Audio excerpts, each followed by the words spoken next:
What's happening, investors? I'm coming at you from rainy California. Never seen so much water in my entire life. It's been dumping water here for like the past 2 months nonstop. I don't know what's going on. Everything's flooded.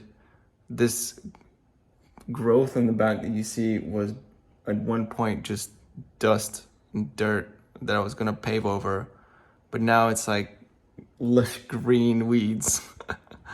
So anyway, back on topic here. There's a few things I want to mention. One quick update on my trades. I have 3 calendar trades running at the moment on Apple, and they're about even to losing because Apple's been on a tear up. So it's almost at 158 at the moment or something like that.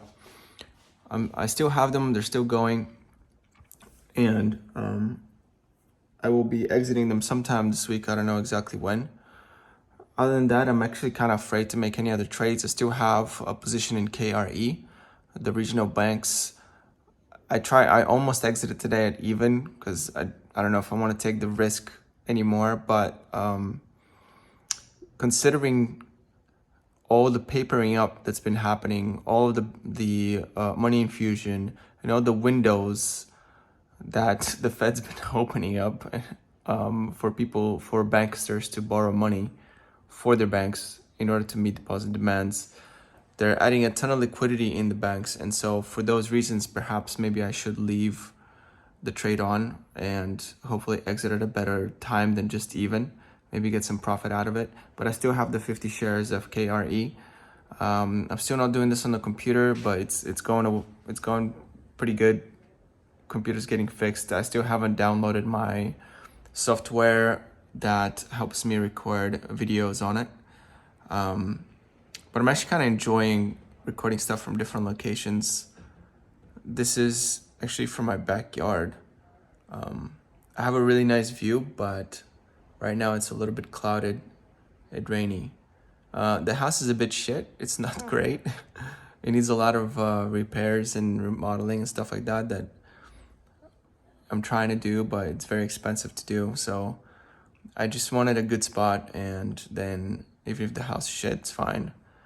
But it's kind of biting me in the back now. It's costing a lot of money to repair things and whatnot. Back on topic. So next moves, I'm gonna be looking for an exit for KRE at some point. Like I said, I'm gonna still leave it on because of all the papering and all that. I'm sure there's gonna be some kind of cash infusion and confidence infusion into the banks, even if the rates reversals are killing their operations. I do want to do actually a rant on the whole entire banking system and this papering that's going on a little bit. So I don't know if I should do it now. Maybe I should. But I think it's kind of funny or discouraging or disheartening that every time that the banking system runs into a problem, they just flip and change the rules. Oh, the sun's out, maybe. They flip and change the rules on the entire sector, and it rewards the people who've been in trouble, and it disincentivizes people to take prudent behavior because the people that have been taking prudent behavior and have their balance sheet in order are not suffering. Right? So they're now suffering because they don't have the privilege of having been risky all this time, like the banks that were taking additional risk or doing irresponsible things or skimping on cost on risk managers or what have you, right? So the people who are actually engaging in bad behavior that is not sound are getting rewarded, basically. And so if you're a prudent bank, not just bank, but any business really, you are actually being punished by diminished growth and prosperity and perhaps forced into, or perhaps suffering temporary stagnation and whatnot just to survive. And now you're being punished for that by having your competition be inflated, the ones that have been taking all the bad decisions. So it's just a matter of like size and connectedness, and then and how important you become to the entire system or sector. That's kind of actually the only thing that matters now. It's kind of crazy. And so what kind of pisses me off is that, the regulators, they keep slapping on some regulations now, thinking they can do better than the free market can, or the individual businesses themselves, and they have all these requirements. And now when their requirements, namely, for example, the most recent one, the safety requirements, meaning like having to buy safe assets like long duration bonds or something like that. And when that thing comes falling apart, now of course it's a perfect opportunity to get even more regulations in place, right? Even more things that they think they can do better than the businesses themselves. And it's just the hubris. I mean, I don't have any hubris. that in itself is a kind of, what I'm saying is that I don't have any confidence in trying to figure out what overall sectors or businesses they should be doing, even if I'm a complete expert, right? I mean, I am expert in one field, which is tennis, and I still keep my mind open to what players or other coaches they want to decide for themselves, and I try to explore their options. But I'm not gonna do like blanket statements and say, okay, this is a law, you have to operate like this from now on. It just doesn't work. It's too fluid. So this, in the same way, the markets are fluid, and each businesses can make decisions that suits them best. And I don't buy the fact that any one individual business is so systemically important that is going to collapse the whole thing. And if they actually are, it's because of the regulations that they got this large and this big and this important. So I'm really not a fan of this constant like rule shifting to appease your friends. Now FDIC insurance is going to be unlimited, infinite FDIC insurance, right? All the insurances, the government insurance is going to be unlimited, and it's going to incentivize even more problematic banks to thrive and survive. And it's going to incentivize even riskier behaviors and less prudency, if that's a word. And so now we end up with the situation where more and more money is going to have to get printed in order to make good on those insurance claims whenever they come due. Whenever the next financial crisis is, the papering over is going to be even larger. I mean, they've already had 300 billion or something like that of liquidity extracted from the Fed in the past, week or something like that. It's crazy. And who knows if that's going to continue or not. It very may well continue.